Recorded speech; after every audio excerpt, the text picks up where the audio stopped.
Hey, it's Laura. Welcome back to my channel where I want to help you know God and make him known. And this series, I'm talking about different characteristics or attributes of God. And in this one, I want to talk about his wonderfulness, like his wonder making skills. And John Piper wrote this really great thing about rain that was really, really great. So I'm going to refer to that a lot.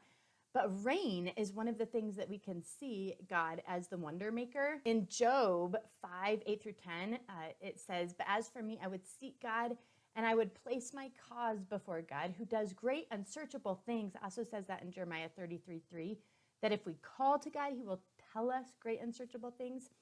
But then Job goes on to say, "Wonders without number. He gives rain on the earth and sends water on the fields." All right, so here he is. He's talking about God's great unsearchable things and his wonder. And then he starts talking about rain. And so often that's like one of those things where we're like, yeah, rain, that's so great. It smells good and it waters the earth for us, but it's not, we don't like think of it as a wonder. But if you think about it in Job's time, and Job's the first book of the Bible that was ever written, so a long time ago, before sprinklers, before irrigation, they think of the farmers, all right? They're where the fields is how they feed their family, all right? They need rain to come water the fields so that their family can grow and so the crops grow, so their family can be blessed and eat. And so you talk about, well, where does their water come from? Well, it comes from the sky, all right? So if you think through, well, okay, so the sky, so water just comes right out of the clear blue sky.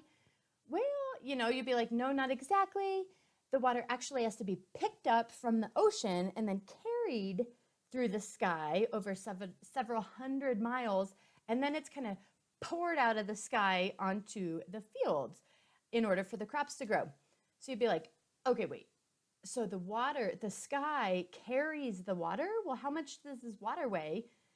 Well, John Piper explains that if 1 inch of rain falls on 1 square mile of farmland during the night, that would be 27,878,400 cubic feet of water, which is 206,300,160 gallons, which is, like a lot, a billion, a trillion, I think 1,600,000,000,000 and then 500 million pounds of water. Okay, that's heavy. When you're talking about a 1.5 trillion pounds of water falling on the ground, that is heavy.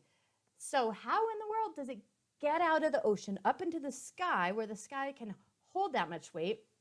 Well, it gets up there by evaporation. Okay, so it's like, wow, that's a cool word. But basically, that means the water stops being water so that it can go up instead of down, and then it stays up there. Condensation happens, and that's where the water becomes water again by gathering around little dust particles, and then it can fall on the ground. All right, well, in the ocean, there's all this salt, right? So what about all the salt? Well, all that salt, if it was picked up and carried across hundreds of miles and dropped, that would kill the crops. So the salt would have to be taken out, right? So the sky picks up 1 billion pounds of water from the ocean and it takes out the salt and then it carries it for 300 miles and then it dumps it on this farm. What a wonder-making God that can do this, right? Well, the sky couldn't actually dump it on the ground because if it did, it dump billions of pounds of water onto the farm, then it would crush the delicate wheat, right? So instead, what the sky has to do is it has to dribble the billions of pounds of water down so that it's big enough to fall and actually make it all the way to the wheat, but not big enough that it just like pounds it and destroys it. Pretty amazing, right? That God made rain fall from the sky in order to provide common grace for all men that we might receive life, food for our body, nourishment for our bodies. What kind of God is that can create such wonderful things that we so easily take for granted? So if he provides rain on everybody, for the good and the bad, surely God wants to give good things to those who love him. I hope you enjoy this series. Go ahead and check out the other videos where I talk about different characteristics of God in this playlist. And if you haven't, subscribe, leave me a comment, and I would love it if you shared it if you found it encouraging. All right, talk to you later. Bye-bye.